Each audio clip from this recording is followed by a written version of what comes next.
Buongiorno, buongiorno, ben ritrovati con Focus TG anche oggi per raccontarvi il territorio, tante notizie di cronaca. Parleremo ovviamente anche degli alpini perché ormai si avvicina sempre di più l'ufficialità, le cerimonie ufficiali della Dunata Nazionale degli Alpini di Vicenza e ci sono ovviamente gli alpini in marcia da tutte le province verso il capoluogo berico. Tanta cronaca, fra poco ci collegheremo anche con Ilaria Marchiori perché ci dovrà dare gli ultimi aggiornamenti sul giallo di Jesolo, il giallo della morte del 64enne Roberto Basso, il tabaccaio trovato morto ieri nella sua abitazione in un lago di sangue. Si procede anche con l'ipotesi di omicidio, tutte le piste aperte e questa mattina i carabinieri si sono recati anche nel negozio, la tabaccheria che l'uomo aveva a Jesolo Lido.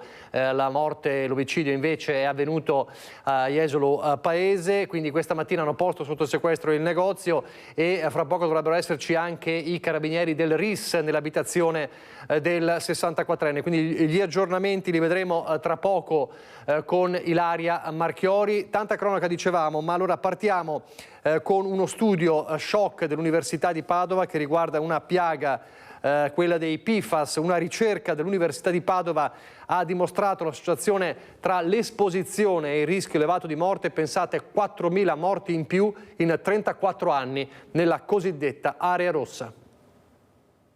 Quasi 4.000 morti in più in 34 anni nell'area rossa causati da PFAS, è quanto emerge da uno studio di un gruppo di ricercatori dell'Università di Padova pubblicato sulla rivista scientifica Environment Health, che ha rilevato l'impatto devastante della contaminazione da PFAS sulla mortalità della popolazione che risiede nei comuni veneti più colpiti che si trovano nell'area tra le province di Vicenza, Padova e Verona.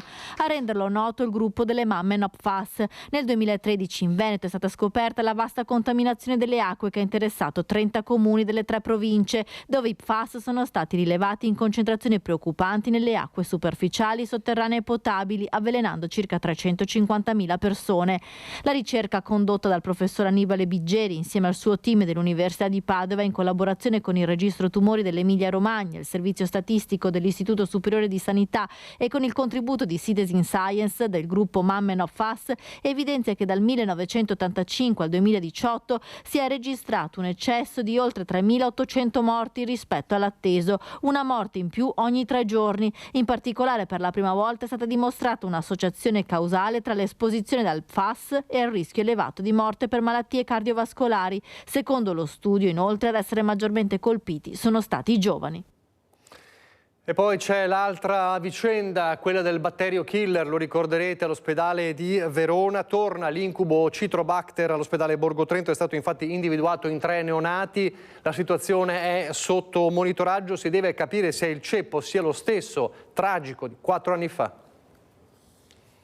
Si dicono che si dovranno attendere ancora dei giorni, forse una settimana, 10 giorni, per avere esattamente il ceppo di batterio che è stato trovato. E dopodiché è in corso qualsiasi verifica perché si ripresenta dopo 4 anni. Insomma, ci vorranno tempi lunghi per stabilire se il batterio individuato nei 3 neonati all'ospedale Borgo Trento di Verona sia dello stesso ceppo che 4 anni fa causò dei decessi e lesioni in altri bambini, casi dolorosi con i relativi risvolti giudiziari. Di certo quello del Citrobacter è un incubo che ritorna per la sanità veronese. Nel pomeriggio è la stessa azienda ospedaliera universitaria con una nota a parlare di indagini genomiche in corso e rassicurare sul fatto che l'acqua distribuita nei reparti è sicura perché sottoposta a controlli sistematici. Proprio l'acqua di rubinetto 4 anni fa era stata causa dell'infezione. L'alert, riferisce sempre l'azienda, è scattato venerdì scorso grazie ai test avanzati per la ricerca di Citrobacter.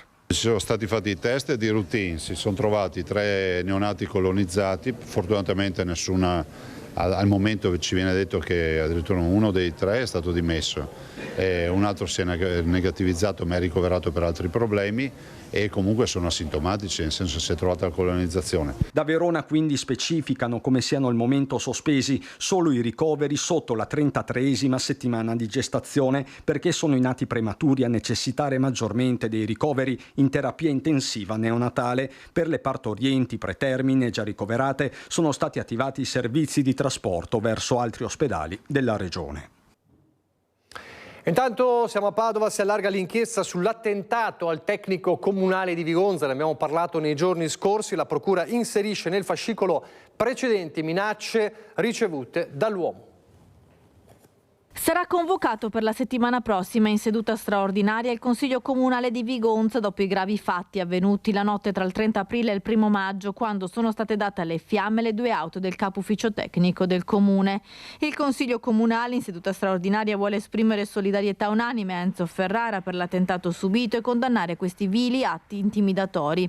Nel frattempo continuano le indagini della Procura di Padova, che ha inglobato nel fascicolo di indagine anche un precedente molto simile che aveva coinvolto sempre il capo ufficio tecnico di Vigonza, ovvero l'incendio di una catasta di legna vicino alla sua abitazione di Via Rigato. Il pubblico ministero, in attesa delle verifiche dei vigili del fuoco, vuole mettere insieme tutte le intimidazioni e le minacce ricevute in passato dal dipendente comunale, compreso un presunto speronamento avvenuto a fine 2023 e denunciato ad inizio anno, come ricordato nell'esposto presentato in procura anche dal sindaco di Vigonza, Gianmaria Boscaro.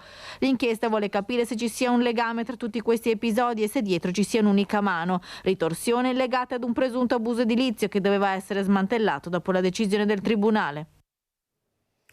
Un primario dell'ospedale di Schiavonia chiamato a difendersi dalla pesante accusa di violenza sessuale. Il prossimo 20 giugno il giudice del Tribunale di Verona dovrà decidere se mandarlo a processo o meno. Si è difeso davanti al giudice per l'udienza preliminare del Tribunale di Verona un primario dell'ospedale di Schiavonia accusato di violenza sessuale da una dottoressa che lavora nel suo stesso reparto. Il medico ha negato ogni accusa. Il giudice ora dovrà decidere se mandarlo a processo o archiviare il procedimento a suo carico. I fatti contestati non sono avvenuti in reparto, ma durante un convegno medico nel 2022 a Negrar. Durante una delle giornate del convegno il primario avrebbe rivolto alla collega esplicite proposte sessuali, approcciandola anche fisicamente nonostante il suo netto rifiuto. Il primario inizialmente era stato sospeso dall'incarico, sospensione poi congelata. La dottoressa è rimasta a lavorare nel reparto nonostante avesse chiesto un trasferimento. Oltre alla denuncia si era anche rivolta ad un sindacato contestando una mancata tutela sul posto di lavoro. Il giudice del Tribunale di Verona ha raccolto ora la difesa del medico. Per il prossimo 20 giugno si saprà se il primario dovrà andare a processo. Adesso allora andiamo a Jesolo, il giallo della morte di Roberto Basso si indaga anche per omicidio e come sappiamo questa mattina i carabinieri sono andati anche nel negozio, nella tabaccheria a Jesolo, Lido, posta sotto sequestro. Gli ultimi aggiornamenti, Ilaria Marchiori con Sandro Ponchio proprio davanti alla villetta dell'orrore. Sì, buongiorno Nicola, buongiorno ai nostri telespettatori. Ci troviamo proprio davanti all'abitazione di Roberto Basso qui a Jesolo in via Antiche Mura. In questo momento non c'è nessuno, come vedete è stato posizionato il nastro biancorosso dei carabinieri e come ha anticipato nella notte c'è stato un sopralluogo anche nella tabaccheria che Basso gestiva da oltre 50 anni in Piazza Marina a Jesolo. Questo perché secondo alcune testimonianze, meglio qualcuno ha riferito che avrebbe visto proprio all'alba di ieri mattina una luce accesa quando appunto Roberto non era andato nel locale, quindi c'è stato questo sopralluogo da parte delle forze dell'ordine e poi il locale è stato messo sotto sequestro. Tante le persone che sono comunque passate davanti alla tabaccheria, qualcuno ha anche posizionato un mazzo di fiori con scritto "Grazie Roberto per questi 50 anni di servizio in Piazza Marina". Naturalmente le indagini sono a tutto campo, come hai anche anticipato non si esclude l'ipotesi di omicidio. Non sono stati al momento, secondo un primo esame, rilevati segni evidenti di violenza sul corpo, però sul collo invece sì, quelli che potrebbero essere riconducibili allo strangolamento. Però l'autopsia sarà eseguita nella giornata di oggi, quindi per avere il quadro chiaro su che cosa possa essere accaduto bisognerà attenderne l'esito. Quello che è certo è che comunque Roberto Basso è stato trovato a terra in una pozza di sangue e con la testa rotta, per cui ecco appunto perché non si esclude nemmeno l'ipotesi di omicidio. Si sta indagando diciamo a 360 gradi al vaglio anche le immagini delle telecamere di videosorveglianza del locale della tabaccheria in Piazza Marina e tante le testimonianze che si stanno cercando cercando di raccogliere. Allora sentiamo invece quanto ha dichiarato la cugina di Roberto Basso ieri sera, intervistata dal collega Nicola Marcato, e poi anche una dichiarazione del sindaco di Jesolo, Christopher De Zotti. Ma quando è che l'ha visto l'ultima volta lei, suo cugino? Io lo vedo quando entra con la macchina, perché ho la cucina qua e riesco a vederlo con la macchina che lui entra e viene a casa dal lavoro. E l'ultima volta che l'ha visto?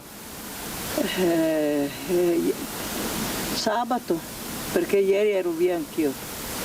Infatti ieri sera ero via anch'io. Comunque suo cugino è una persona molto tranquilla, molto amata, molto buona. Di poca parola. Come? Di poca parola, tranquillo, una persona tranquilla. Lui aveva la sua attività in spiaggia, andava via mattina, veniva a casa a mezzogiorno, si arrangiava per le sue cose, tornava a lavorare al pomeriggio e tornava a casa sempre così. Questa era la sua vita. I contorni che sono emersi danno una vicenda triste, quindi non c'è nulla da aggiungere se non lasciar lavorare gli inquirenti e poi capiremo sulla base di quelle che sono le informazioni che emergono le valutazioni da fare. Ecco. Roberto Basso lei lo conosceva bene? Sì, di vista, sì, una persona tranquilla per bene, quindi ovviamente dispiace, sgomento proprio perché una persona per bene che sì, non si capisce cosa sia successo. Ecco, avete sentito una persona tranquilla e anche molto riservata. Vi voglio far capire una cosa: questa abitazione si trova comunque in una zona abbastanza isolata di via Antiche Mura. Come vedete dalle immagini è una zona dove ci sono moltissimi campi sia dietro l'abitazione che anche di fronte, quindi proprio alle nostre spalle. Ecco perché ieri è stato utilizzato da parte delle forze dell'ordine anche un drone per cercare di scandagliare questa zona di campi, in modo da poter trovare eventuali dettagli di impronte o un oggetto che potrebbe essere stato utilizzato in caso per colpirlo. Un altro dettaglio è che alcune stanze dell'abitazione sarebbero state trovate messe a soqquadro, però al momento non risulterebbero spariti oggetti di valore, anche se ovviamente si sta analizzando tutto passo dopo passo. Abbiamo sentito questa mattina anche alcune persone qui nella zona, perché lo ripeto è una zona molto, molto isolata e quindi non ci sono tantissime case, però sentiamo che cosa hanno dichiarato alcuni vicini di casa del 64enne Roberto Basso, e io nel frattempo qui da Jesolo restituisco la linea allo studio. No, non ho un'idea cosa possa essere, perché l'ho saputo ieri sera in televisione, tra l'altro l'ho visto ieri sera su Antena 3. Questa zona come è considerata? Secondo me è una zona abbastanza tranquilla, tranne che al Lido, che là succede sempre qualcosa, però insomma questa è una zona tranquilla, perlomeno per quanto sappia io. E lui era tanti anni che era da solo, non so cosa dire. Siete rimasti stupiti? Sì. Ma la persona era conosciuta per essere una persona molto mite, buona? Io non l'ho mai conosciuto, cioè io abito qua ma non ho mai avuto a che fare. Si vedeva poco? Sì. Solo casa e lavoro? Casa e lavoro. Che idea vi siete fatti? Che ha colpito molto. Che anche qui a Jesolo ci sono delinquenti. Secondo lei è una rapina finita male? Ma secondo me sì. Sì, secondo me sì, perché sapevano che magari avevano il tabacchino e magari alla sera viene a casa con soldi in contanti e quindi senz'altro. Ovviamente si cammina sul filo delle ipotesi, le sensazioni dei residenti e c'è anche lo sgomento. Vi faccio vedere, per chiudere sul giallo di Jesolo, le immagini allora dei carabinieri, come diceva Ilaria, che ieri sera tardi sono andati anche nella tabaccheria di Jesolo, a Jesolo Lido. Ecco, vediamo le immagini, il sopralluogo dei carabinieri che appunto si trovavano nella tabaccheria gestita da Roberto Basso a Jesolo Lido, e quindi hanno cercato qualcosa, appunto perché c'è questo elemento, questo dettaglio anche abbastanza inquietante di qualcuno che ha visto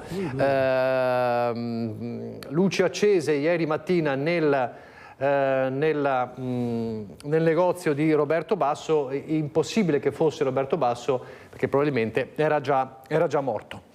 Ancora la cronaca: a Vicenza riconosce l'autore del tentato furto nel suo negozio. A proposito di furti, interviene la polizia che lo ferma. Gli agenti della volante della questura sono intervenuti in via Laghi, dove un residente della zona segnalava di aver visto aggirarsi nel quartiere l'uomo che qualche giorno prima aveva tentato di rubare della merce in vendita nel suo negozio in provincia di Vicenza. In quella circostanza il malvivente non era riuscito ad impossessarsi della merce, dandosi alla fuga e facendo perdere le proprie tracce. Grazie alla dettagliata descrizione, la volante è riuscita ad intercettare il sospetto e a bloccarlo a poche centinaia di metri. È risultato in possesso di un involucro di cocaina che ha ammesso di aver comprato per 10 euro. La sostanza è stata sequestrata e l'uomo è stato sanzionato amministrativamente per uso personale. Inoltre i poliziotti hanno raccolto la testimonianza della vittima del tentativo di furto avvenuto qualche giorno prima e pertanto l'uomo marocchino di 43 anni è stato denunciato per questo reato. Allora c'è un altro omicidio che ha scosso il nord-est, oltre a quello di Roberto Basso, e qui non c'è un giallo, si è ben capito cosa è accaduto. Stiamo parlando dell'omicidio di Bicinicco in provincia di Udine. A distanza di 48 ore restano da chiarire svariati dettagli per quanto riguarda l'omicidio di Stefano Lurig, ucciso da Silvia Comello nella serata di sabato 4 maggio. Poche certezze e ancora tanti dubbi da chiarire relativi all'omicidio di Stefano Jurig avvenuto nella serata di sabato 4 maggio a Bicinicco. L'unica cosa certa è che a commetterlo sia stata Silvia Comello, donna di 42 anni di Reana del Roiale, dal momento che è stata lei stessa a chiamare i carabinieri alle 21:21 per spiegare ciò che aveva appena fatto. Le uniche parole che ha pronunciato ai carabinieri prima di chiudersi nel silenzio più totale e di avvalersi della facoltà di non rispondere ad altre domande sono state: me l'ha ordinato Satana. E forse da qui si può partire per provare a ricostruire quanto accaduto, perché Silvia Comello ha ucciso Stefano Jurig, da quanto tempo si conoscevano e che legame c'era tra i due, come si era procurata le armi del delitto. In un primo momento sembrava si trattasse del classico omicidio passionale dettato dalla gelosia, ma questa ipotesi piano piano sembrava perdere di importanza. Di ora in ora, con la stessa Comello che al telefono, nell'autodenunciarsi, aveva in realtà parlato di un amico o di un conoscente. Dubbi anche sulla durata del loro rapporto. La donna sostiene di averlo conosciuto al CERT poche ore prima dell'omicidio, mentre alcuni testimoni raccontano che i due in realtà si conoscessero già da tempo e che anzi avessero già avuto una discussione pesante in precedenza. Misteri che andranno chiariti, come andrà verificato se magari il movente si possa collocare nell'ambito della tossicodipendenza. Serviranno altri riscontri scientifici, anche se la donna, prima di essere stata trasferita in carcere, è stata sottoposta a test tossicologici e al momento del ritrovamento era in uno stato assolutamente confusionale. Probabilmente i due avevano programmato di incontrarsi a casa di lui per passare la serata insieme, salvo poi iniziare una violenta discussione scaturita in 10 colpi al volto inferti con un paio di forbici ed un coltello. Ma non solo, perché poi la donna ha gettato sul corpo dell'uomo anche dell'acido muriatico, probabilmente trovato all'interno dell'abitazione. Stefano Jurig lavorava per una ditta per conto di Fincantieri nell'ambito della manutenzione navale e si era trasferito a Bicinicco, nella casa del fratello, da circa un anno, dopo la fine di una lunga relazione sentimentale. Silvia Comello invece era nota per i suoi problemi con il comune, che aveva cercato di seguirla ed aiutarla attivando tutte le procedure necessarie, sia attraverso i servizi sociali sia attraverso la polizia locale. Ma Silvia non aveva mai vinto la sua battaglia contro la dipendenza, che era cominciata durante le scuole superiori, rifiutando ogni tipo di aiuto. Resta tra l'altro un ulteriore mistero da chiarire: la donna non aveva né auto né patente. Come ha raggiunto quindi Bicinicco? Si pensa che ad accompagnarla sia stato lo stesso Jurig, anche se qualcuno afferma di averlo visto rincasare da solo a piedi poco prima del delitto. E intanto c'è ovviamente lo sconcerto per la morte dell'uomo. Tra le passioni del 43enne c'era anche il ciclismo, come ci ricorda il suo storico allenatore. Quando sai col tuo... Sì, mi dispiace. Marino Bon, storico allenatore della Pedale Manzanese, se lo ricorda bene Stefano Jurig. Nei decenni ne ha visti crescere tanti di atleti e tanti ne segue ancora. Era un ragazzo felice, contentissimo, faceva fatica, andava bene, andava male, lui era sempre felice. Trasmetteva anche il suo umore, la sua felicità ai compagni di squadra, che magari a volte erano più al avviliti che non andava bene la gara, qualcosa, ma lui la prendeva sempre con entusiasmo e faceva bene quello che faceva. Questa mattina a San Giovanni al Natisone la voglia di parlare era poca. Una comunità, questa della Bassa Udinese, non abituata a commentare fatti simili. Stefano non si vedeva spesso da queste parti, soprattutto ultimamente, ma il ricordo di quella promessa del ciclismo resta ancora indelebile, della parte sportiva da trascinatore vincente di tante gare, ma anche e soprattutto umana. Stefano ha iniziato con me da quando aveva 10 anni, è rimasto alla nostra società fino al secondo anno d'allievo. Quella volta, secondo anno allievo, è riuscito a vincere un campionato regionale allievi anche. Stefano era un ragazzo, come si può dire, solare, ma era disponibile con tutti, aiutava sempre la squadra, secondo me era anche troppo buono il ragazzo lì. Allenatore ed ex ciclista non si sentivano da tempo, ma il rapporto era davvero molto solido tra i due. Noi non avevamo tanti corridori in squadra in quel tempo lì, per cui era abbastanza personale. Sì, da noi, almeno nella nostra società, sia io sia mio zio, anche quello che poi anche lo ha seguito tantissimo, che si è sentito fino a pochi mesi fa. Non dico che per dire tra padre e figlio, ma insomma poco ci mancava. Faceva piacere ogni tanto vederci noi, vederci sugli allenamenti, ci vedeva ogni tanto, no? Aveva sempre questo bel ricordo dei suoi passati in quegli anni che ha fatto sport con noi, quello sicuramente. Torniamo in Veneto con la cronaca, torniamo nel Bassanese, il bilancio dei controlli della Carabinieri della Compagnia di Bassano del Grappa negli ultimi giorni. Servizi ad alta visibilità con posti di blocco in borghese dei carabinieri della Compagnia di Bassano per tutto il fine settimana. I militari della radiomobile hanno fermato a Bassano un uomo di Rosà alla guida della sua auto con un tasso alcolico superiore di 4 volte il limite consentito. Per lui è scattata la denuncia, ritirata la patente di guida, confiscata l'auto. Nel mirino dei carabinieri anche il consumo di sostanze stupefacenti. 5 le persone fermate, 4, tra le quali una ragazza, sono stati trovati in possesso di marijuana. Uno di questi, un giovane di Bassano, guidava l'auto sotto l'effetto di droghe ed è stato notato a bordo strada nel comune di Rossano Veneto. A Rosà, infine, i militari hanno bloccato un veicolo che stava superando il limite di velocità. Il conducente è stato trovato in possesso di quasi 1 grammo di cocaina. Ancora Chiara Gaiani, ma lasciamo per un attimo la cronaca, ci torneremo fra poco, andiamo a parlare della Dunata Nazionale degli Alpini a Vicenza, i vari reparti in marcia verso il capoluogo berico e ci sono anche in marcia con gli storici muli da Rosà. Chiara Gaiani, buongiorno. Buongiorno Nicola, buongiorno a tutti i telespettatori. Con il collega Renzo Rigon ci troviamo in questa tappa dei 2 muli che vi presentiamo perché sono gli ospiti principali di questa nostra diretta. In realtà sono 2 mule, sta inquadrando Renzo adesso Samat, che è la più vecchierella delle 2, poi chiediamo ad Aldo Serraiotto, il proprietario, insomma, di spiegarci, e poi ecco vi facciamo conoscere anche Grenoble. Sono dirette, come dicevi, verso la Dunata, sono tra gli ospiti principali della Dunata degli Alpini di Vicenza. Aldo Serraiotto questa mattina è partito simbolicamente proprio dal ponte di Bassano, ha deciso di fare questa marcia, una marcia vera e propria, sfidando la pioggia, con gli alpini di Enego che le fanno sempre da supporto. Di Bassano, che sono tutti quanti iscritti agli Alpini di Bassano, e siamo partiti per andare a Vicenza, insomma, ma ci fermiamo, questa qui è la prima tappa. Poi questa sera facciamo dei nostri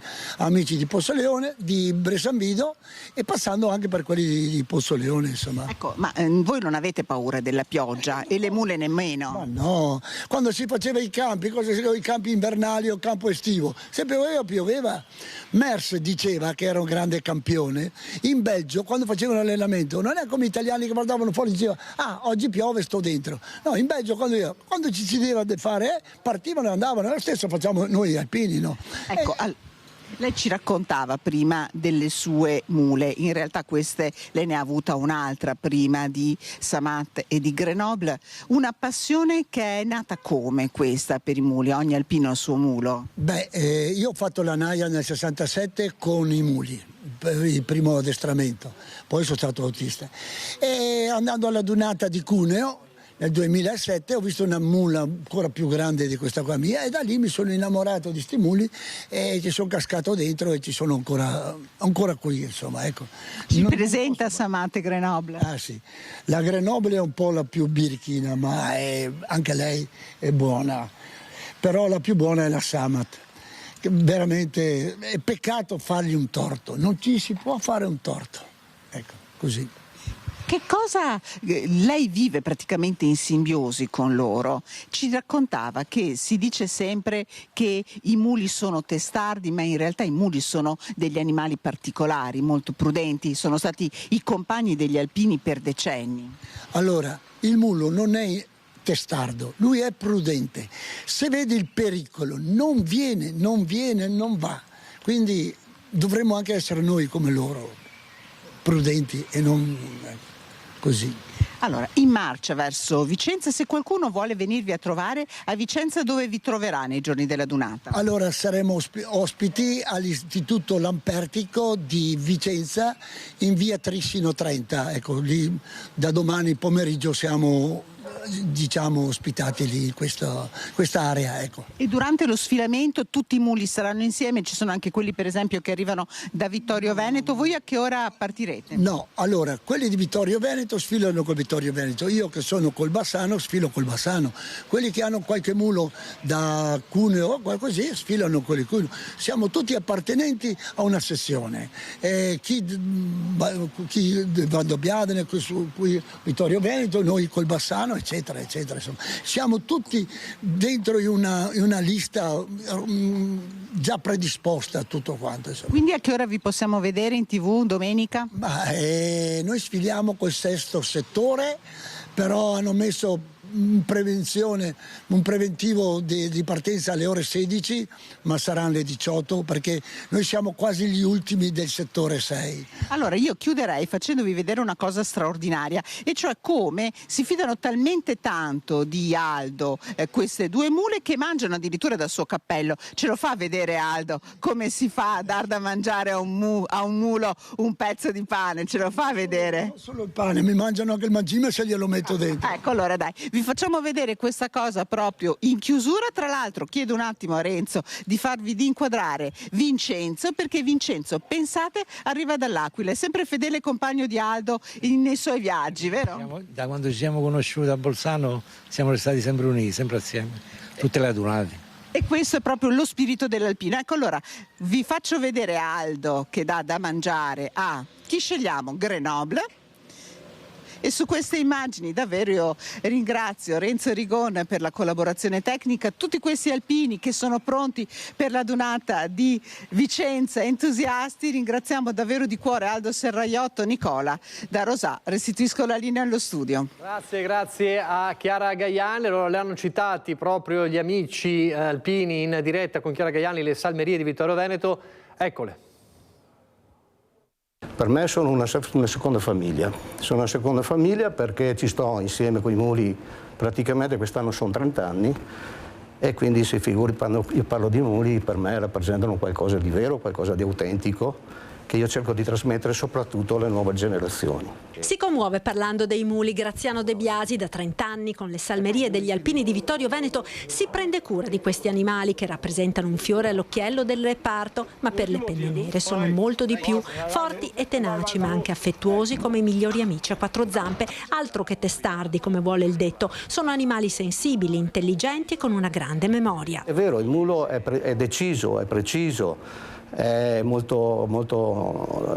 si impegna molto su quello che deve fare o quello che sa fare. Testardo non lo considero testardo, lo sento solo come preparato, attento. Le faccio un esempio velocissimo. Se prendiamo degli equidi, come possono cavalli, possono essere zebre, possono essere asini, eccetera, e facciamo un colpo, spariamo un colpo di fucile, tutti gli altri si mettono a galoppare velocemente, il mulo no. Il mulo la prima cosa che fa attenzione a quello che è successo, si rizza sui piedi, alza le orecchie e cerca di capire cosa sta succedendo. Se si rende conto che il pericolo non esiste, continua tranquillamente a fare quello che faceva. Questo è solo un esempio di come il mulo non è testardo ma è attento. E poi sono affettuosi. Così la mula Mila ha accolto De Biasi dopo che per motivi personali non si era potuto occupare di lei per alcuni mesi. Quando io sono ritornato nel loro recinto, non l'ho neanche chiamata, mi ha guardato, si è avvicinata e mi ha appoggiato la testa sulla spalla, come per avermi perdonato di non essere andato a trovarla, perché per motivi purtroppo fisici non ho potuto essere presente. E mi ha quasi perdonato. Ecco. Questa è stata la cosa che ancora oggi mi prende. Muli che hanno fatto la storia degli alpini e della sezione di Vittorio Veneto, diventati reparto storico dopo la morte del mulo iroso, ultimo con le stellette, muli usati nei periodi bellici per il trasporto di merci, ma poi anche nella vita civile. 11 degli ultimi 24 muli in dotazione alle truppe alpine, dopo essere stati salvati dal macello nel 94 da Antonio De Luca, furono occupati nell'attività forestale sul Cansiglio. Sono stati utili fino a un certo punto, poi raggiunta una certa età non state più idonei al lavoro, ma sono stati curati e voi capite, avete sentito anche da Graziano con quale amore, che poi è un rapporto reciproco, no? È un binomio, una convivenza che insomma crea sentimenti e affetti inscindibili. E intanto a Campomarzo a Vicenza prende vita con la cittadella degli Alpini in allestimento, appunto prende vita la cittadella degli Alpini e ieri mattina è arrivato anche l'elicottero dell'esercito italiano.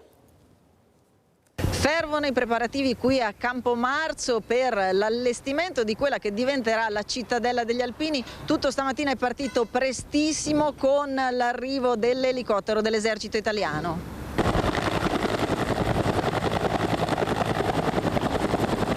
L'elicottero del 4° reggimento Aves Altair di Bolzano è atterrato a Campomarzo per dare vita a quella che diventerà la cittadella degli Alpini, cuore di quello che sarà di fatto lo spazio espositivo per mezzi ed equipaggiamenti dell'esercito italiano e per tutte le attività e le specializzazioni della protezione civile ANA e della sanità alpina. Verrà allestita la cittadella degli Alpini, divisa in due parti, una parte militare e una parte dell'associazione alpini che vede la protezione civile, tutte le attrezzature che fanno loro, l'associazionismo che appunto viene impiegato dall'ANA. Per quel che riguarda noi come esercito italiano siamo qua schierati con le truppe alpine, ovviamente quelle che sono le specialità nostre da montagna, quindi qui si potrà vedere l'addestramento sulla palestra di roccia, quindi quello che fanno i nostri alpini per addestrarsi in montagna, una simulazione di quello che è l'attività addestrativa, i nostri equipaggiamenti, i nostri mezzi ovviamente, quelli che utilizziamo normalmente. C'è la parte bonifica del territorio con il reggimento Eugenio che è molto importante, specialmente con gli ordigni bellici che vengono ritrovati in tutta Italia. Ci sono la parte di supporto, quindi la parte logistica, la parte di artiglieria, e ci sarà la parte storica col Museo Storico degli Alpini di Trento, c'è l'Istituto Geografico Militare, quello che ci fornisce le cartine, le mappe geografiche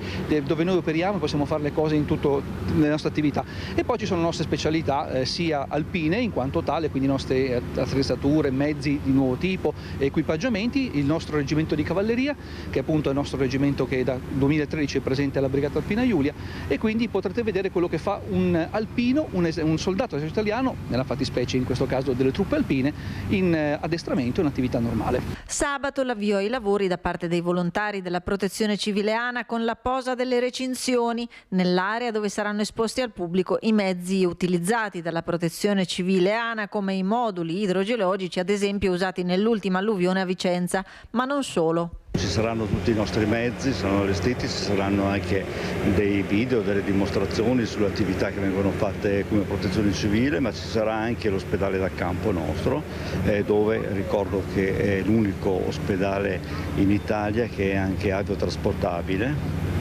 quindi avrà e sarà operativo in tutti i sensi, non solo come dimostrazione ma anche come propria attività operativa sul territorio. E poi ci sono i vicentini, i cittadini di Vicenza pronti ad accogliere le penne nere.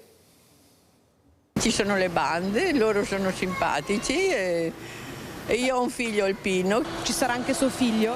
Sì, naturalmente sì, col bambino, eccetera, col cappello, tutto tradizione, tutto secondo tradizione. Lei verrà?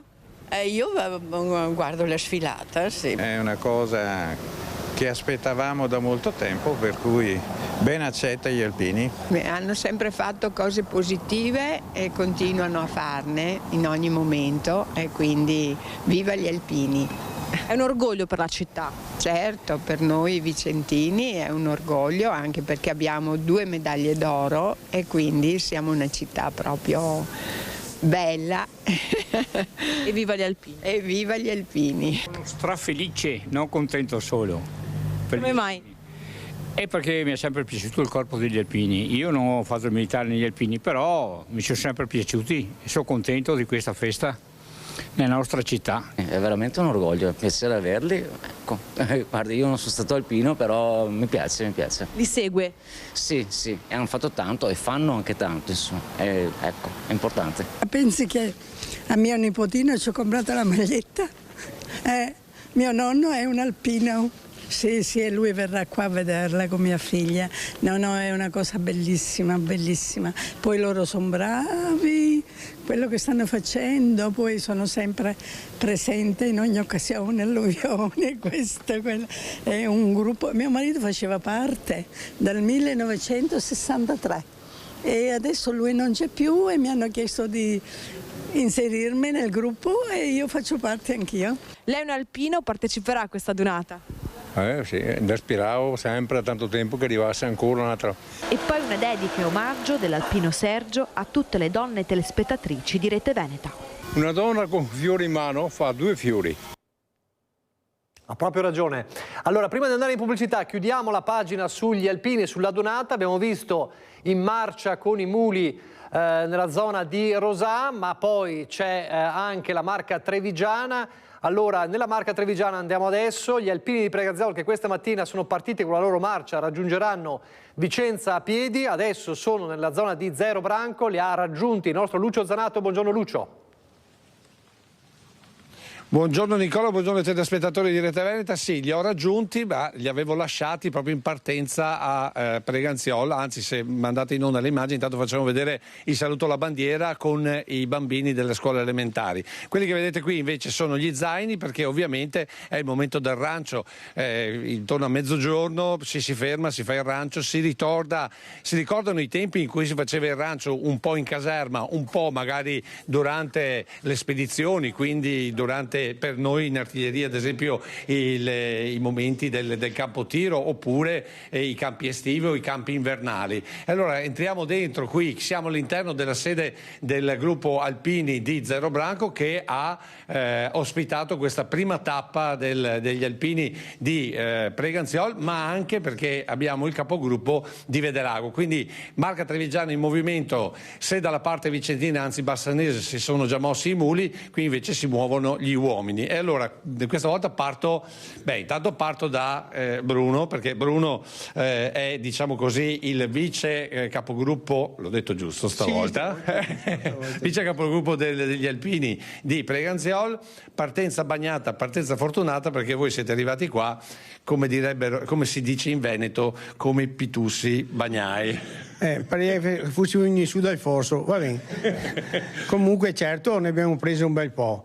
Stiamo cercando di pareggiare con quella che abbiamo preso l'anno scorso a Udine, che è stata una bella quantità, e promette bene oggi, anche perché la strada che dobbiamo ancora compiere è tanta, pertanto vediamo, chissà che... A casa sento già le voci, ma chi ve l'ha fatto fare? Chi me l'ha fatto fare? Me l'ho messo lì. Loro sono stati. Inquadra quelli là, quelli sono i responsabili, mi hanno indotto a fare questa cosa qua. Però no, abbiamo fatto, lo facciamo tutti gli anni, non sarà certo la pioggia che ci ferma. Diciamo che è una bella immersione, stando in termini un po' umidi, è una bella immersione nella gioventù. Sì, questo certo sì, anche un modo per sentirsi giovane sto qua. Lo dicono anche loro, quindi lo dico anch'io. Ma è anche un modo per dire ai giovani che certe cose vanno fatte in gruppo, vanno fatte assieme, aiutano lo spirito di corpo. Certamente. E arrivare a degli obiettivi è importante. Arrivare all'obiettivo di Vicenza per voi insomma sono chilometri. Sono chilometri, non neanche tanto quest'anno, neanche tantissimi, però cioè il motore di questa cosa è l'amicizia. Se non c'è amicizia, noi mentre camminiamo scherziamo fra di noi. Facciamo parte tutti quanti del coro Anna di Preganziol, quindi siamo abituati abituati tutte le settimane, o tra le prove o i concerti, tutte le settimane siamo insieme, e quindi è un'ulteriore occasione che noi sfruttiamo. E fare una cosa di questo genere la senti dentro, quindi per noi è importante. Per me è importante, ma vedo che gli altri di seguito... Prossima tappa, questa sera dove dormite? A Piombino Dese, dormiremo nella sede del gruppo Piombino Dese e appunto... Quindi niente albergo? Gli alpini non vanno in albergo. No, c'è da dire che dormire, alloggiare presso gli alpini è molto meglio che andare in albergo. Ecco, questa è un'altra... La sensibilità, anche perché voglio dire una cosa, io ho organizzato un po' le uscite che stiamo facendo per arrivare a Vicenza. Non abbiamo ancora conosciuto nessuno degli alpini che ci ospiteranno. Questa è una grande cosa. Cioè, conosci sta gente che ti ospita gratuitamente nel momento in cui arrivi là. Cioè, è una cosa perché vi accomuna, ci accomuna questo, cioè il cappello d'alpino e l'esperienza fatta insieme. Infatti noi già domani ospiteremo un gruppo di ciclisti che arrivano giù da Venzone e faremo la stessa cosa di quello che fanno i gruppi che ci ospiteranno nei prossimi giorni. Infatti stavo per dire questo perché so che appunto ospitate gli alpini che vengono giù dal Friuli, però qui abbiamo anche il capogruppo degli alpini di Vedelago, Ivano Stocco. Sì, giusto? corretto. Aspetta che mi metto da questa parte. In una battuta, ci vuole, come dire, passione per fare questa camminata, anzi questa marcia, chiamiamolo come si dice all'alpina, questa marcia di avvicinamento. Ci vuole passione, ma con tutto il calore degli altri alpini, della gente, è facile. È facile, poi è facile perché avete scarponi adeguati. Quando c'erano i Vibram sono era una cosa cambiati diversa. un po' i tempi e quindi ci siamo adeguati anche noi al 2024, dove qualche lusso ce lo concediamo, la giacca tecnica piuttosto che la scarpa giusta. Quando c'era la mimetica e l'impermeabilità, no. Erano altri anni, però c'era la gioventù e quindi inossidabile. Non è cambiato lo spirito però di accoglienza. Ecco, sì, facciamo vedere perché qui, e proprio parlando di spirito di accoglienza, terminiamo il nostro collegamento con Adriano Barbazza, che invece è il capogruppo degli alpini qui di Zero Branco. Allora, la cosa bella qui è che le penne nere, a quel punto l'amicizia corre proprio su questo cappello. Beh, l'amicizia è la prima cosa. La seconda cosa, abbiamo un onore questa volta di avere il gruppo degli alpini di Preganziol che ci ha onorato di questa prima loro fermata, di questa prima sosta.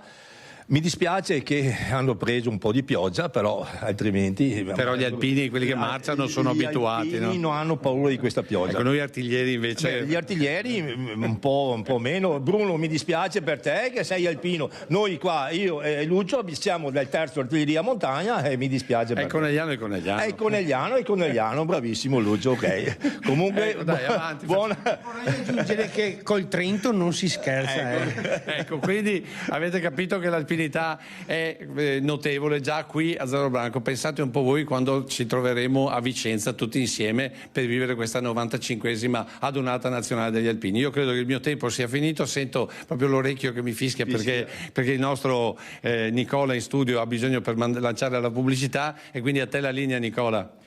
Grazie a Lucio Zanato. Allora, chiudiamo la pagina sugli alpini, andiamo a pubblicità, ripartiremo dalla cronaca, un blitz della Guardia di Finanza in una mensa scolastica a Vicenza, fra pochissimo.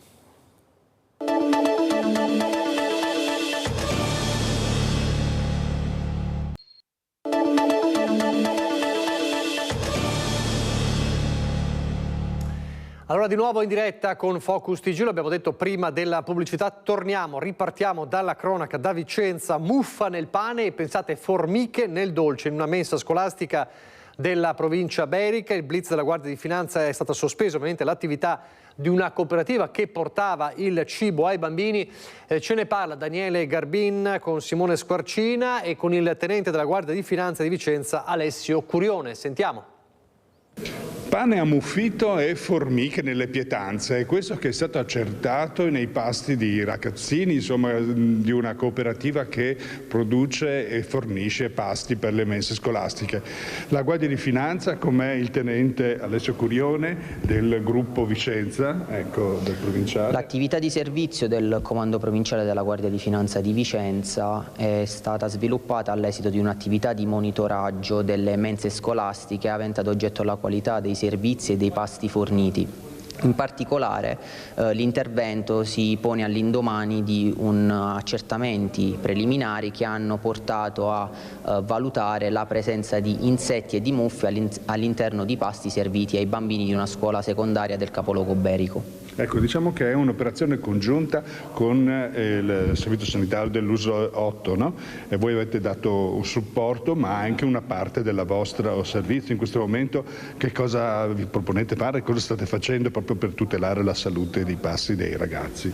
In primo luogo l'accesso ispettivo, congiuntamente con funzionari della locale azienda sanitaria, ha portato ad appurare la presenza di non conformità a livello igienico-sanitario che hanno condotto i funzionari della locale azienda sanitaria ad emettere apposito provvedimento di immediata interruzione dell'attività e di chiusura sino alla risoluzione di tutte le non conformità e delle violazioni rilevate. Ecco, diciamo che non è finita qui, perché il dubbio nell'ispezione era capire dove fosse il problema in questa presenza di insetti e di muffa.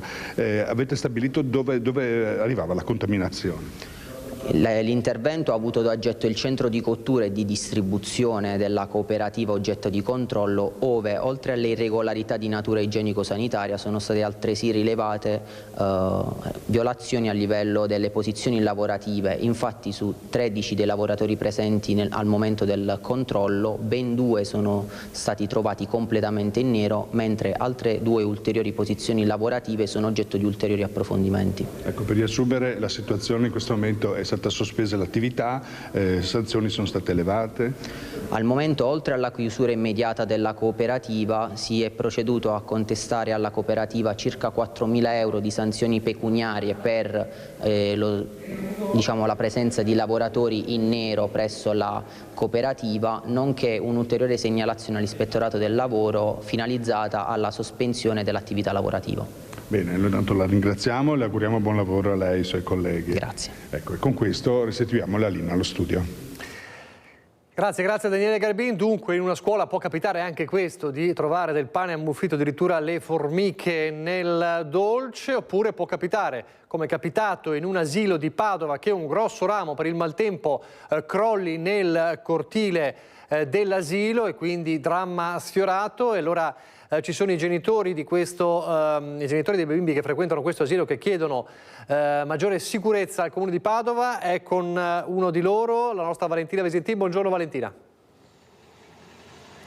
Sì, buongiorno. Proprio a causa del maltempo qualche giorno fa un grosso ramo di un albero della cortile della scuola primaria San Lorenzo, siamo nel quartiere Arcella, comunque uno dei più popolosi della città, tra le altre cose scuola dell'infanzia che temporaneamente sta ospitando anche un asilo nido. Ad essere stata colpita da questo ramo era proprio una bambina piccola del nido, che è stata prontamente salvata dalla maestra perché era rimasta incastrata, dunque poteva avere conseguenze ben peggiori questo grave incidente. Tanta la preoccupazione, ma la bambina, possiamo dirlo, sta bene. Ma ovviamente tra i genitori c'è preoccupazione, perché è giusto che i bambini possano vivere la scuola con serenità, poter uscire nel giardino. Qui con me c'è Sara, che è la presidente del comitato di gestione della scuola, è rappresentante dei genitori, e avete scritto, chiedete insomma spiegazioni al comune, sia al settore verde ma anche all'assessore alla scuola.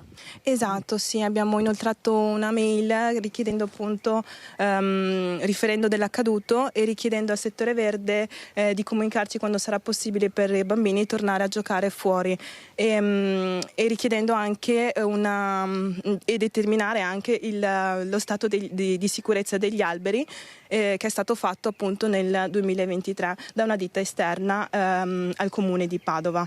Quindi le nostre richieste sono quelle appunto di ricevere maggiori informazioni e chiarezza anche da parte dell'assessora Piva e del comune di Padova sugli interventi che devono essere effettuati all'interno della scuola. L'asilo nido, il Trenino, dovrebbe ritornare nella sua vecchia sede, che è poco lontano da qui. Questo doveva avvenire a settembre, quindi con l'inizio del prossimo anno scolastico, ma invece verrà posticipato purtroppo. purtroppo, e non vi è stato spiegato perché. Esatto, sì, l'assessora Piva ha comunicato tramite i giornali che il trainino sarebbe riaperto a settembre. In realtà poi c'è stato comunicato dal comune che il trasferimento avverrà soltanto a partire da gennaio, ovviamente dico per ritardi dei lavori, però ecco, già dall'anno scorso dovevano essere terminati, quindi c'è un notevole ritardo. E quindi insomma è giusto che come genitori voi abbiate anche la sicurezza di sapere dove andranno i bambini e che i bambini possano vivere in sicurezza anche gli spazi esterni della scuola. Quindi chiederemo al comune quali risposte darà a questi genitori giustamente preoccupati. Da Padova è tutto, linea allo studio.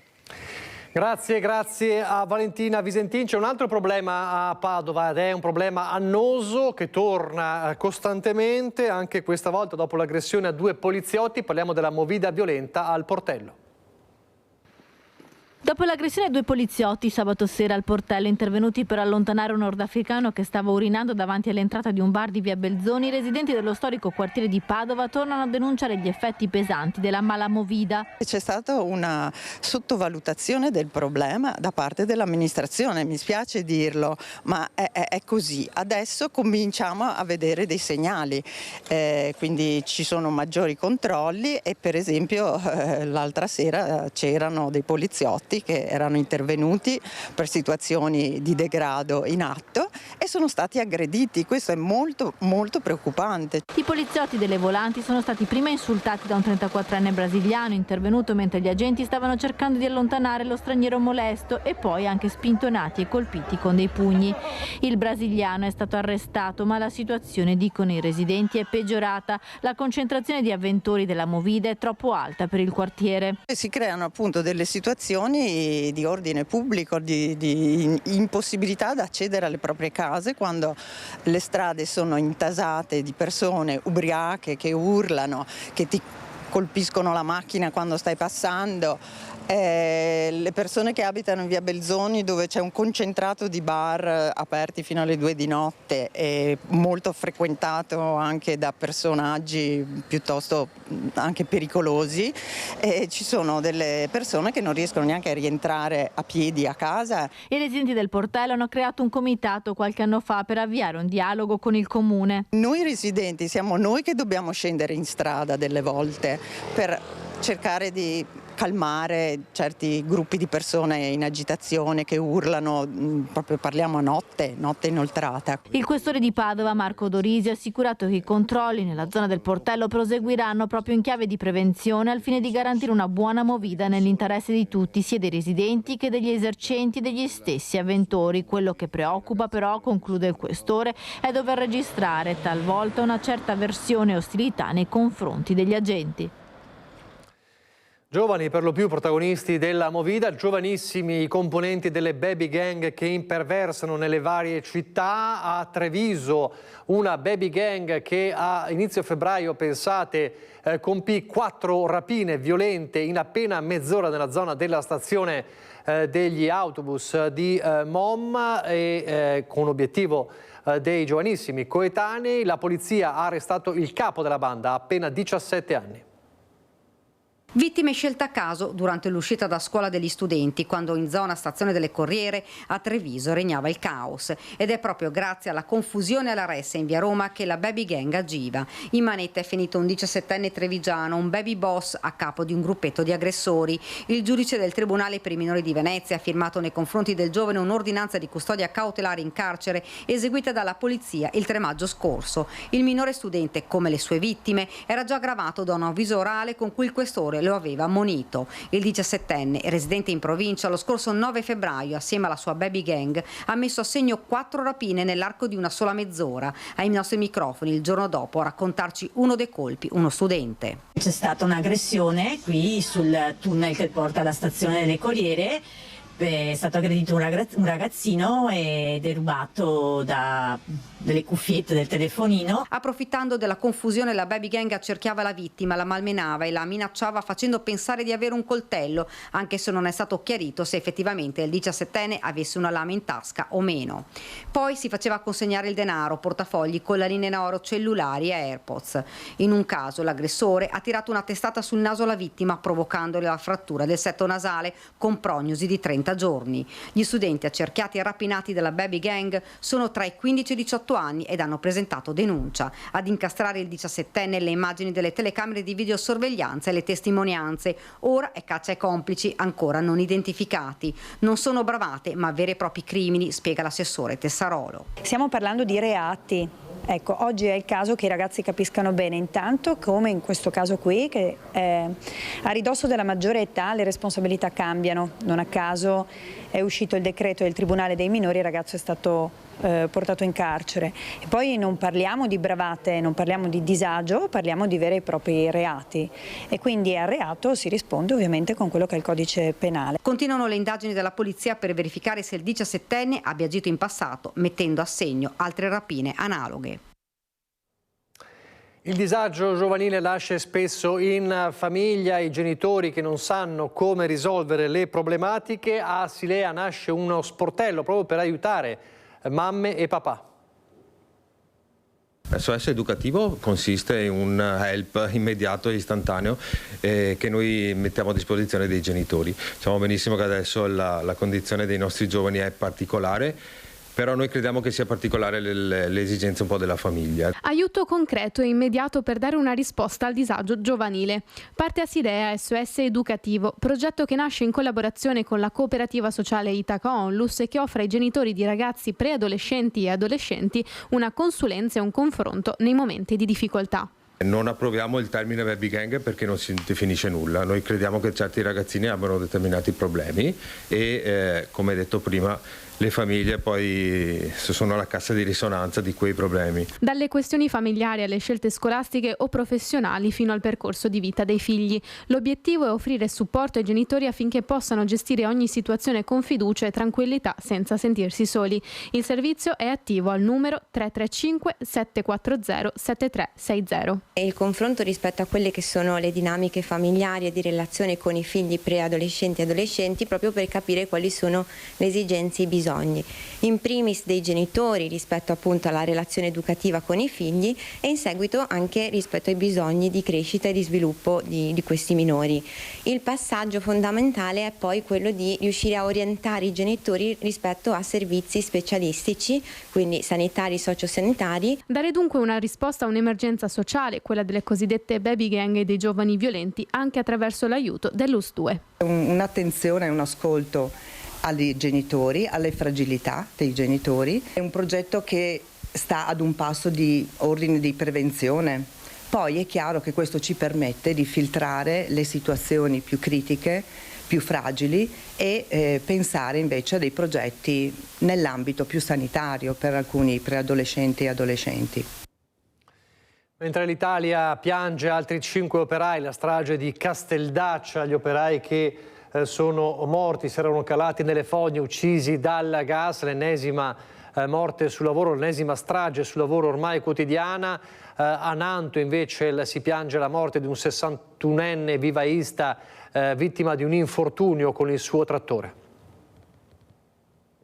Si è consumata in pochi istanti la tragedia a Nanto questa mattina verso le 9. Un residente, Gian Pietro Toffanello, di 61 anni, ha perso la vita schiacciato da questo vecchio trattore scivolato improvvisamente nel fossato durante una manovra. La vittima, un noto vivaista della zona, si stava dedicando alla manutenzione del prato nella proprietà dei suoi genitori. Un lavoro periodico, abitudinario, apparentemente senza rischi. Invece, forse a causa delle piogge, il ciglio del fossato ha ceduto sotto il peso del mezzo, trascinando l'uomo con con sé. Inutili i soccorsi dei vigili del fuoco che hanno sollevato la macchina agricola con una gru per permettere ai sanitari del SUEM l'intervento. L'uomo era ormai privo di vita. Sul posto anche i carabinieri. La notizia si è immediatamente diffusa in Riviera Berica, dove ha destato dolore e sconcerto. Gianpietro era una persona molto conosciuta nella zona per il suo impegno sociale e l'attività di floricoltura gestita con la famiglia, molto apprezzata dai residenti. In tanti in mattinata si sono recati sul posto dell'incidente, gli ultimi istanti nel racconto della vicina. E ho sentito che stava tagliando l'erba.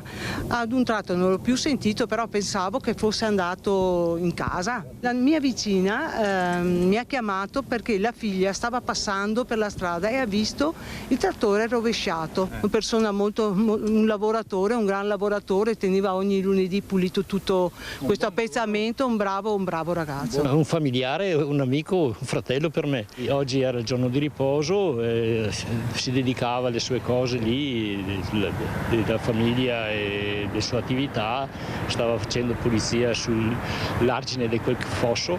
È un attimo, è una fatalità, un'imprudenza, sono cose che succedono quando meno te le aspetti e lì può capitare a tutti. Manifestiamo la nostra vicinanza alla famiglia, ai figli, al papà, alla moglie, proprio perché Gianpietro era una figura di rilievo della nostra comunità, una commerciante instancabile, faceva parte di tanti gruppi, era sempre quel sorriso sulle labbra.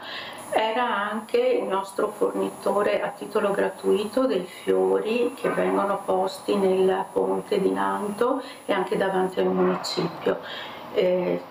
Toffanello ci mancherà tantissimo. E un operaio 34 anni di Salzano ieri mattina ha rischiato la vita per una disattenzione a Segusino. Ero in casa e sentivo aiuto.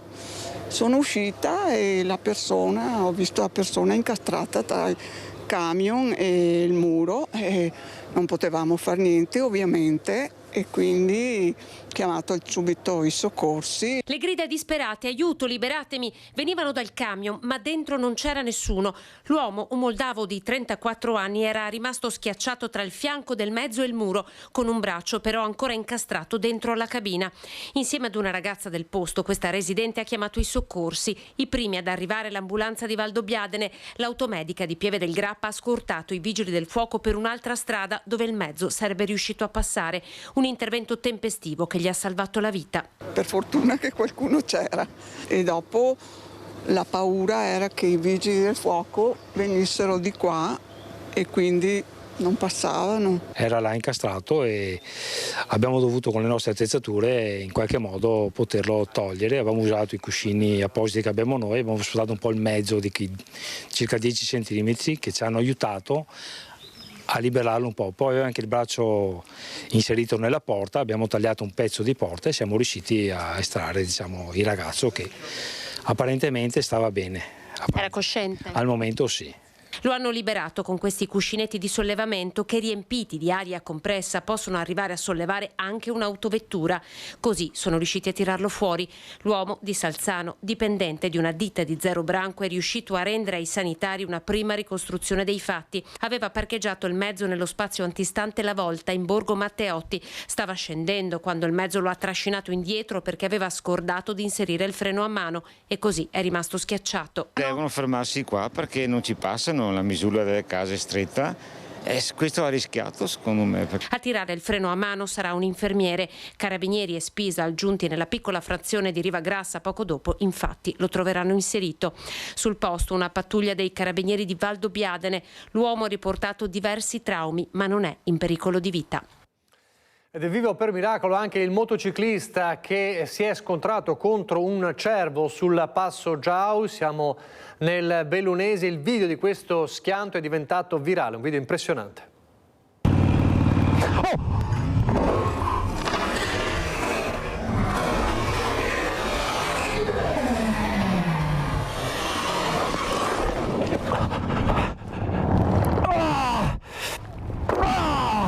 Erano circa 10 di mattina, stavamo percorrendo quella strada per poi andare in cima al passo Giau.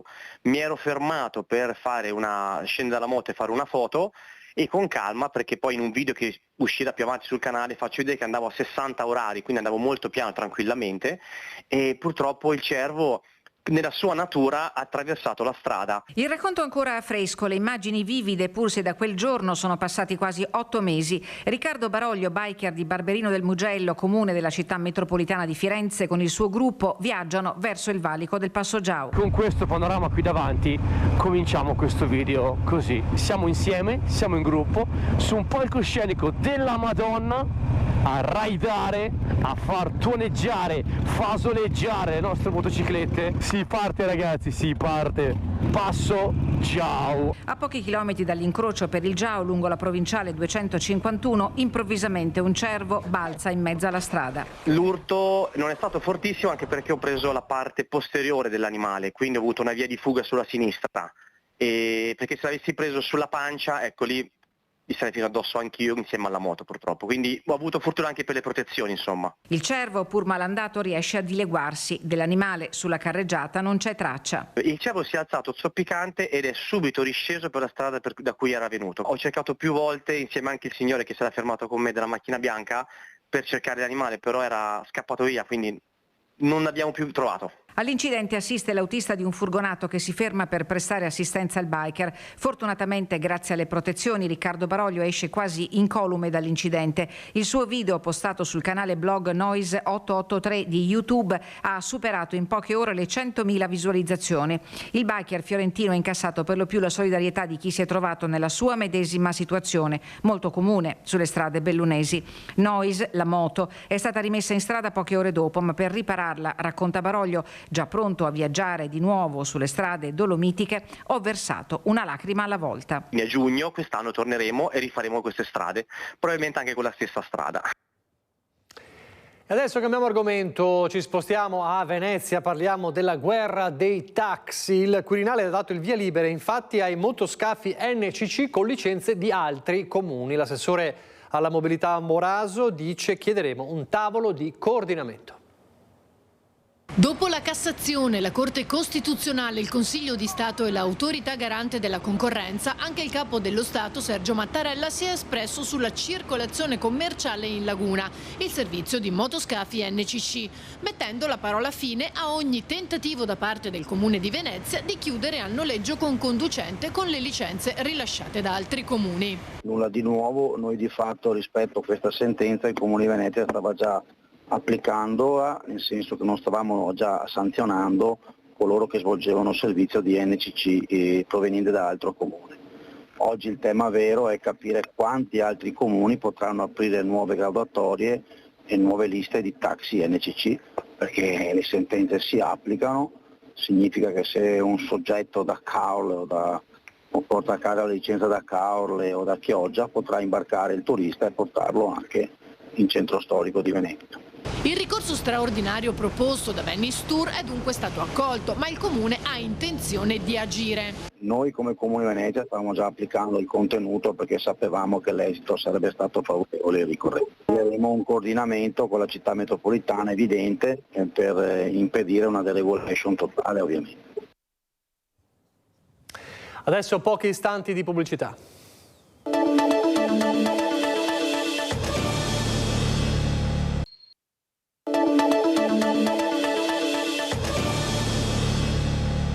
Eccoci in diretta all'ultima parte di Focus TG, ripartiamo dalla politica, la pagina del Gazzettino, poi lo racconteremo questa sera nei nostri telegiornali. Ancora Roberto Vannacci, come lo sapete, candidato alle europee con la Lega, capolista praticamente al centro e al sud ma non a nord-est, le polemiche che ci sono state molto forti anche all'interno della Lega. Ebbene, ieri a Quarta Repubblica su Rete 4 le scintille con il candidato sempre alle europee del Partito Democratico Zan, Alessandro Zan, e quella frase: lei come omosessuale non rappresenta la normalità. La risposta di Zan è stata in queste ore: parla come un nazista. Insomma, è ancora bufera per le parole del generale Vannacci. E intanto a Bassano anche la pista ciclopedonale chiusa diventa argomento di dibattito politico. Da Apriti Sesamo a Apriti Pista. Eccola qui la formula magica che i bassanesi e i turisti vorrebbero funzionasse davvero per evitare disagi in città, dopo la scelta di chiudere la ciclopedonale del Ponte Nuovo proprio a ridosso dell'arrivo a Bassano degli alpini per la dunata e del passaggio del Giro d'Italia. Insomma, volendo ironizzare, attorno al Ponte della Vittoria sembra esserci un sortilegio che non riesce proprio a tenere lontane le polemiche. Ma adesso, scava scava, salta fuori che a lanciare l'ordine di chiusura della pista ciclopedonale non sarebbe stata l'amministrazione, ma la ditta che si occupa dei lavori. I lavori, come sempre, dipendono molto dalle disponibilità e le possibilità che hanno le aziende di poter intervenire. Noi non è che possiamo più di tanto metterci la nostra parola, perché loro hanno i loro tempi. È vero che si crea un minimo di disagio, ma abbiamo sempre comunque una possibilità di passaggio prima sulla parte sud e poi sulla parte nord, per cui non è chiuso il ponte. La parte nord sarà sicuramente terminata prima del Giro d'Italia. Ma come, si chiedono in molti? Quindi questa amministrazione comunale non ha voce in capitolo? Non può anteporre le priorità della città alle preferenze della ditta? E se si parla di decisione da campagna elettorale, Zonta ribatte. I lavori possono iniziare a inizio mandato, a metà mandato, a fine mandato, ne partiranno ulteriori nei prossimi giorni. Questo è forse di quelli che partiranno quello un po' più delicato per i passaggi. E visto che il tema è dove e come passare sul ponte, il consiglio intanto è quello di ripassare, che cosa? L'italiano, prima che qualcuno dica che anche la segnaletica è da campagna elettorale. E intanto, a proposito di campagna elettorale, a proposito della sindaca uscente Elena Pavan, scatta proprio il casa per casa di Elena Pavan. Toc toc, bussa alla porta il sindaco di Bassano, Elena Pavan. Parte il nuovissimo, maligna qualcuno, progetto di ascolto della città da parte della sindaca, che ha lanciato una campagna elettorale porta a porta, che più porta a porta di così non si può. Ma c'è porta e porta, c'è campanello e campanello, e poi a Bassano, bene o male, ci si conosce tutti. E un volto che compare sui social può risultare, appunto, conosciuto. Sentite cosa ha scoperto Nicola Finco. Diciamo che in campagna elettorale solitamente siamo abituati a vederne di tutti i colori, ma a tutto c'è anche un limite, insomma. Vedere che si fa finta di andare a trovare le persone a casa, quando poi veniamo a sapere che sono i genitori di candidati all'interno della lista della stessa Pavan, insomma, ha anche il sapore un po' della farsa. Insomma, qualcuno potrebbe dire che con il porta a porta il rischio di giocare in casa è molto alto e che l'autogol è dietro l'angolo. E non è tutto, sono in molti a contestare infatti alla sindaca proprio una mancanza di comunicazione in questi 5 anni di mandato. Gli esempi più lampanti? Il percorso della Mazzini o quello di Santa Chiara, ma soprattutto il progetto di San Lazzaro. I cittadini vanno ascoltati sempre durante il corso del mandato, prima e anche dopo, e quando vedo queste mosse elettorali dove, guarda caso, un sindaco uscente va a incontrare i cittadini un mese prima delle elezioni amministrative, e nel corso degli ultimi 5 anni dove è stata? A proposito di questa polemica, c'è già la classica vignetta satirica che gira nei cellulari di mezza Bassano, con la sindaca che simbolicamente bussa alla porta e una risposta che non lascia spazio a interpretazioni. E intanto, come sapete, il centrodestra è davvero un cantiere a Bassano per le elezioni comunali. È stato un caso quello di Bassano, c'è Fratelli d'Italia che punta al ballottaggio e dice: siamo noi il vero centrodestra. Fratelli d'Italia si presenta e lo fa puntando su una squadra variegata che vuole proporsi come il vero centrodestra di Bassano. Una lista con Andrea Zonta, capolista, 2 consiglieri di maggioranza uscenti come Antonio Guglielmini e Gianluca Pietrosante, senza dimenticare Stefano Giunta, già vice sindaco dell'era Bizzotto, e Nicola Giangregorio, che oltre a coordinare il circolo di Fratelli d'Italia bassanese, presiede anche il quartiere 25 aprile. Noi come centrodestra ci riteniamo l'unica forza coerente perché non abbiamo dimostrato dai fatti e da quelle che sono le liste anche in appoggio, non abbiamo nessun contatto con liste di sinistra. Noi siamo aperti anche al dialogo con le altre forze di centrodestra. Noi non ci siamo chiusi e arroccati, non l'abbiamo mai fatto e continuiamo a rimanere su questa linea. In lista tra gli altri anche Stefano Monegato, presidente di quartiere San Vito, Giancarlo Andolfatto, mentre la più giovane è Francesca Dincau, classe 2005, che fa da contrappeso all'esperienza di Enzo Giandesin, fresco 92enne. Ci sono esempi concreti di come questa amministrazione sia riuscita ad operare. È chiaro che c'è sempre, diciamo, possibilità di migliorare ed è quello che noi vogliamo fare, uscire dagli schemi delle parole al vento e invece dare concretezza nell'agire. Fratelli d'Italia, che appoggia la sindaca uscente, vede all'orizzonte il ballottaggio, puntando a essere una delle due forze che si sfideranno testa a testa, magari provando a ricompattare un panorama politico troppo frammentato. La frammentazione che di fatto c'è in questo momento nel quadro politico bassanese è una frammentazione legata più ai personalismi e va recuperata in fase di ballottaggio. Lasciamo la politica, torniamo a Padova. Spesso si parla di figure professionali che mancano, una piaga insomma per il mondo del lavoro. Pensate, a Padova nasce una scuola di tram.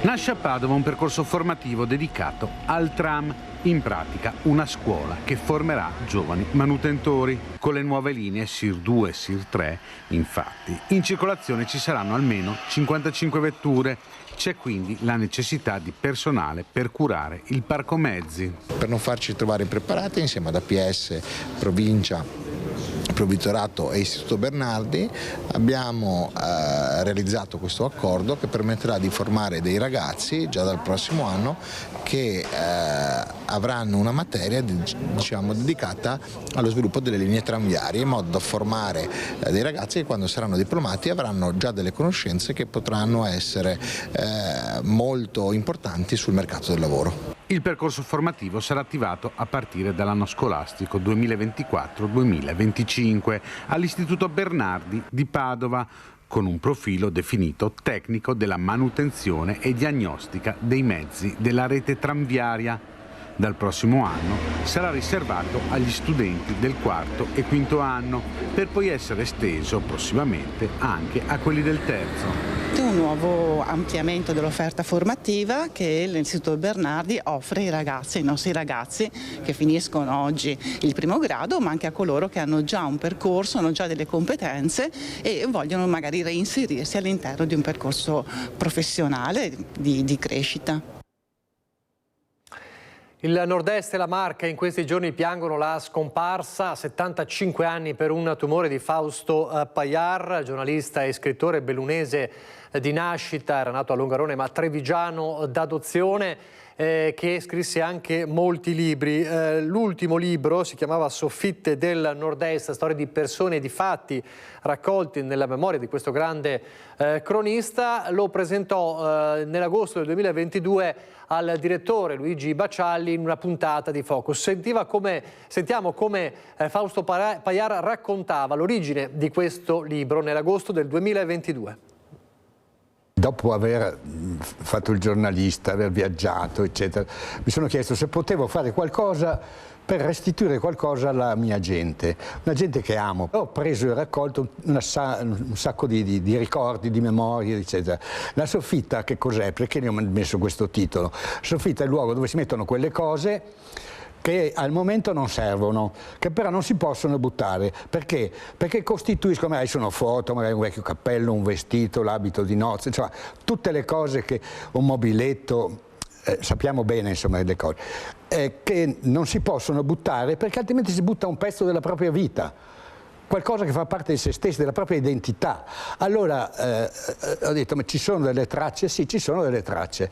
E ho cominciato a scrivere queste, partendo ovviamente da ricordi di fanciullezza, di gioventù, eccetera, e poi arrivando ovviamente a Treviso, dove io sono arrivato dopo il terremoto di Udine, dove ero alla redazione di Udine in quel periodo, nel 76, dove tra l'altro là è nato proprio quell'anno, un mese dopo il terremoto, in giugno, il mio figlio Daniele, arrivando a Treviso ho scoperto una città completamente diversa, meravigliosa, splendida. Queste le parole di Fausto Pagliare nell'agosto 2022 al direttore Luigi Baccialli a Focus. Adesso un'impresa che diventerà un docufilm, quella di Giuliana Voltan, 55 anni, affetta da sclerosi multipla, che percorrerà 80 km da Treviso a Cavallino Treporti in footbike. Le uniche ruote che voglio sono queste, perché normalmente la sclerosi viene abbinata a una disabilità motoria ed esclusivamente motoria, e invece è una disabilità che coinvolge tutti gli organi. Non di una sedia a rotelle, ma sono quelle della footbike le uniche ruote che vuole avere.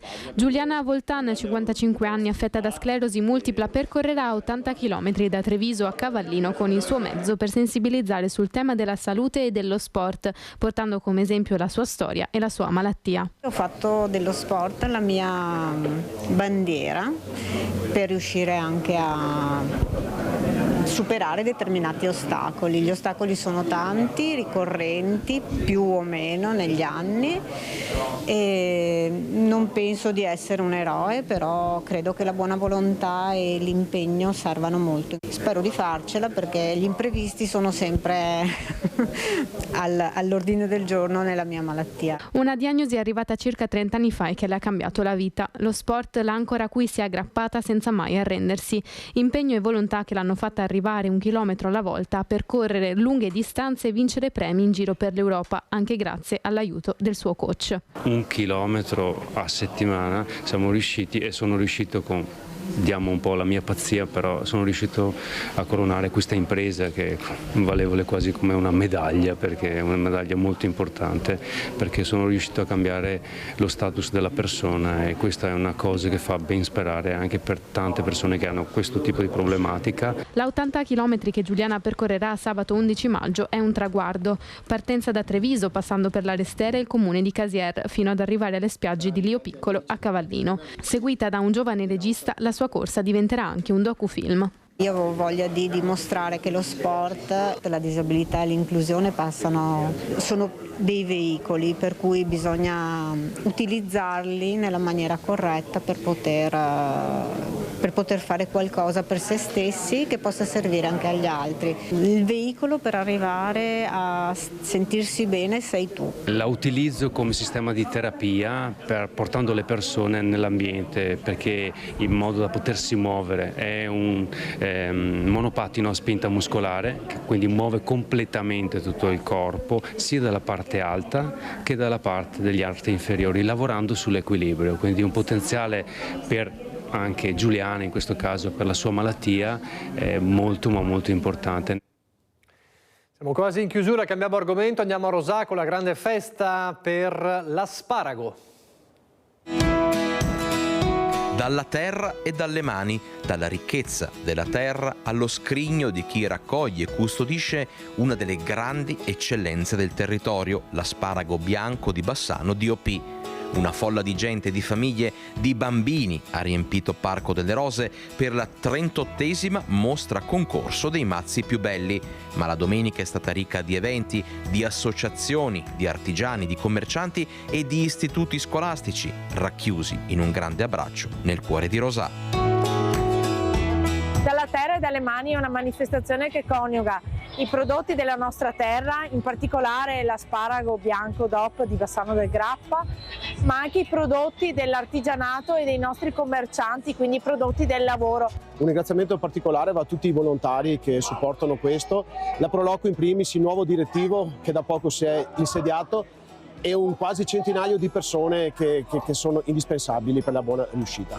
Una manifestazione realizzata in collaborazione con il Consorzio per la tutela dell'asparago bianco di Bassano DOP, la cooperativa La Tradizione, la Proloco, il gruppo Alpini di Rosà, Confartigianato e Confcommercio. Abbiamo avuto la fortuna di avere 12 ruote in gara e e abbiamo anche nei primi 3 classificati avuto delle bellissime ruote con dei bellissimi asparagi. E il vincitore, Mario Sartore, non nasconde la sua emozione. Siamo partiti una quindicina d'anni fa, così magari forse per scherzo, per gioco, non lo so, e da là è nato tutto, e raggiungere questi traguardi qua, oltre che segno di orgoglio, ripeto, e di soddisfazione, è indice che siamo sulla strada giusta. Presenti anche gli studenti di Irigem con la postazione Trucca Bimbi, un gazebo preso d'assalto dai bambini. In questa giornata dedicata agli asparagi abbiamo le ragazze della sede di Bassano del Grappa, del settore benessere, che si stanno cimentando nell'arte del trucca bimbi e delle trecce. Tante bambine e anche tanti bambini si stanno divertendo assieme a loro. È bellissimo vedere l'interesse che c'è per l'arte del trucco e dell'acconciatura. Allora siamo in chiusura, prima di salutarci però alcuni aggiornamenti di cronaca, torniamo con la notizia con la quale abbiamo aperto, cioè il giallo di Jesolo. Allora, come dicevamo, i carabinieri hanno eseguito la scorsa notte il sopralluogo nella tabaccheria al Lido di Venezia di Roberto Basso, il 64enne trovato morto ieri mattina nella sua casa di Jesolo Paese. Alcuni testimoni infatti avrebbero visto dei movimenti nel negozio la mattina stessa del ritrovamento del corpo. I militari hanno voluto quindi verificare questa segnalazione recandosi sul posto e visionando le immagini di sorveglianza delle zone limitrofe al locale. Per ora le forze dell'ordine non escludono alcuna pista, lo sappiamo, nemmeno quella dell'omicidio è una delle ipotesi. È una prima ispezione esterna. Il corpo di Roberto Basso non presentava tracce evidenti di violenza, anche se alcuni segni sul collo potrebbero essere riconducibili a un'azione di strangolamento. Sappiamo però che aveva la testa fracassata, aveva la frattura della testa con anche molto sangue, non si sa se appunto per una caduta oppure per il colpo di un corpo contundente. E quindi è fondamentale capire con l'autopsia che verrà eseguita nelle prossime ore cosa può averlo ucciso, e questo dopo l'autopsia si potrà allora dare una certezza su quale pista battere. Ovviamente se si tratta di omicidio potrebbe trattarsi di una rapina o di un furto ferito mare, oppure qualcos'altro che per adesso è ancora ignoto. E come sapete, come abbiamo anche visto nel racconto di Ilaria Marchiori e di Nicola Marcato, una persona molto schiva, celibe, viveva da solo, tutto casa e lavoro, quindi una persona anche con pochi contatti, difficile di costruire anche eventuali ultime ore di quest'uomo. Ultimissima notizia invece di cronaca che viene da Treviso, notizia grave ma anche curiosa. Un'autovettura dei carabinieri che è stata tamponata la scorsa notte alla periferia di Treviso in un incidente da un'automobile che procedeva nella stessa direzione. Il mezzo, condotto da 2 ventenni, ha urtato la pattuglia che era impegnata in un servizio di perlustrazione. I militari che erano a bordo del mezzo hanno riportato contusioni giudicate guaribili in pochi giorni, trattenuti in osservazione invece conducente e passeggero dell'automobile investitrice. Dunque 2 ventenni che hanno tamponato un'auto dei carabinieri, 4 feriti alla periferia di Treviso. È davvero tutto, io vi ringrazio per averci seguito, arrivederci.